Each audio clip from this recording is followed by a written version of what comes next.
Kalamassery bomb സ്ഫോടനം എന്നുള്ള വാർത്ത മാധ്യമങ്ങളിൽ എഴുതി കാണിച്ചപ്പോൾ സ്ക്രോള് പോയപ്പോൾ ആരെ കുറിച്ചായിരിക്കും കേരളത്തിലെ ആളുകൾ ആലോചിച്ചത്?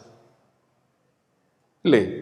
പഹൽഗാമിൽ ഭീകരാക്രമണം നടന്നപ്പോൾ മരണപ്പെട്ട മനുഷ്യരുടെ മതം തെരഞ്ഞ മാധ്യമങ്ങൾ, ചെങ്കോട്ടയിൽ ഭീകരാക്രമണം നടന്നപ്പോൾ മരിച്ച ആളുകളുടെ മതം തെരഞ്ഞില്ല എന്ന് നമ്മൾ ശ്രദ്ധിക്കുന്നില്ല. കൃത്യമായിട്ട് താല്പര്യത്തോട് തന്നെയാണ് എല്ലാ മുഖ്യധാരാ മാധ്യമങ്ങളും പ്രവർത്തിക്കുന്നത്. അപ്പോ ഇതൊക്കെ ഈ മാധ്യമ സ്ഥാപനങ്ങളുടെ മുതലാളിമാർ ആരാണെന്ന് തീരുമാനിച്ച 2013 80 മാധ്യമ സ്ഥാപനങ്ങളെ പർച്ചേസ് ചെയ്ത കാര്യത്തെക്കുറിച്ച് ഇവിടെ സൂചിപ്പിച്ചു. അപ്പൊ അവർ താല്പര്യങ്ങൾ എന്താണ്?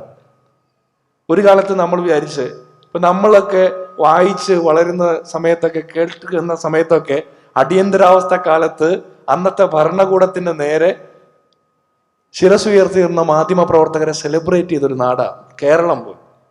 ഇന്ന് അങ്ങനെ ഉണ്ടോ? ഇന്ന് അങ്ങനെ ഇല്ല.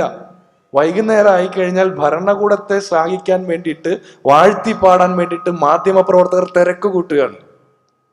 സത്യം കുറെ കഴിഞ്ഞാൽ വരിക, സത്യത്തിന് വലിയ ഓഡിയൻസ് ഇല്ല എന്ന് അവർ തന്നെ അങ്ങ് സ്ഥാപിക്കുകയാണ്.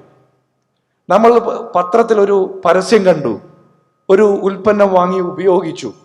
ആ പരസ്യത്തിൽ പറഞ്ഞത് പ്രകാരം അതിന്റെ ഗുണമില്ലെങ്കിൽ നമുക്ക് ഉപഭോക്തൃ തർക്ക പരിഹാര കോടതിയിൽ പരാതി കൊടുത്ത് നഷ്ടപരിഹാരം ഈടാക്കാൻ പറ്റും. ശരിയല്ലേ?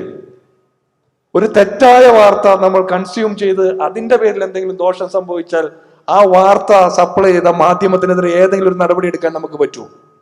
പറ്റില്ല. അവർക്കറിയാം.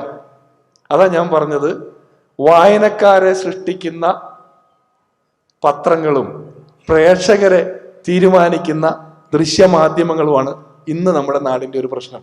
അത് ലോകമാകെയുണ്ട്.